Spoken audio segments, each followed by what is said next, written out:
Hey guys, welcome to our channel. My name is Sean and it's really great to see you today. And if you're tuning in on our podcast, welcome as well. I'm going to talk about a question someone asked on social media, and this is a really great question because the focus often is on relationship anxiety, retroactive jealousy, and the signs and symptoms and what that person is experiencing, coping mechanisms, and maybe how to overcome it. But this question talks about the partner of an RJ sufferer. So the question is, what can you do to alleviate the pain your partner is suffering from having RJ? Is there a way to take away any concerns and anxieties your partner is having? And if so, how? Awesome question. Thank you for sending that in.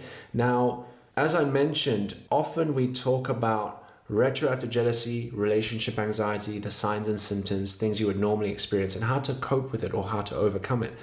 But if you're in a relationship with someone that is maybe not on board with what you're going through as an RJ sufferer, as someone who's suffering from relationship anxiety, if they aren't on the same page as you, they don't understand what's going on in your life and how you're feeling and thinking, you're going to consistently feel more anxious. You're going to feel like they're not on board, they're not trying, and that will just exacerbate your suffering. So as the partner of an RJ sufferer, the first thing you need to do is learn the subject matter. Learn about anxiety in general. Learn about relationship anxiety in general and retroactive jealousy.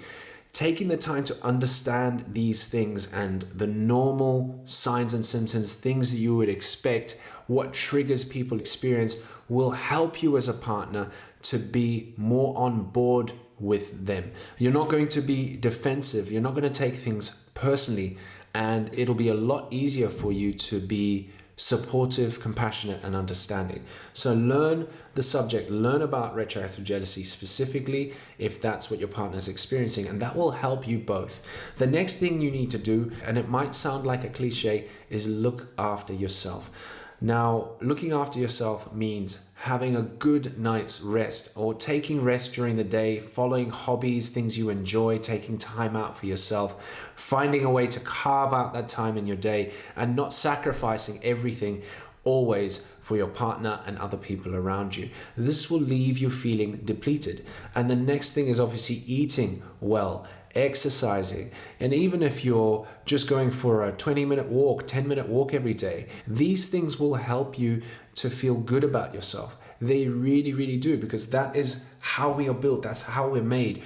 Our bodies need to move. We need to push ourselves a little bit. We need to challenge ourselves. You'll feel good about yourself, confident about yourself, and happy, and it will improve your self-esteem. So you won't take things as personally when your partner is focusing on things you've done in your past, right? You'll be there for them. You'll have more energy, and you'll be a better person in the relationship because you're looking after yourself. The next thing you need to do is set boundaries, and setting boundaries on things that you will and will not do in the relationship around retroactive jealousy. So I always talk about this one, not answering questions. And I've spoken to many people, partners of RJ sufferers, who have said, what do? I feel like I've answered everything that they've asked of me.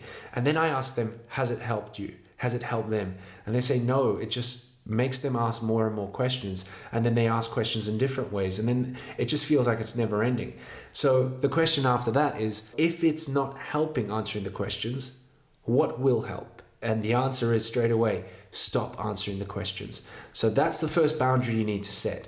And the next thing would be managing anticipation of your partner's needs. So if you guys find yourselves texting during the course of the day, your partner's been triggered and you're texting and you're trying to concentrate on your work and you're looking at the text, it's causing you stress, but you can't really give anything 100%. You can't give work 100%. You can't answer the question your partner's asking 100%. You need to set boundaries and say, look, let's agree on something. We're not going to text each other about major issues during the day. No more texting about that. Let's set some time aside to talk about major issues, and we can deal with them then.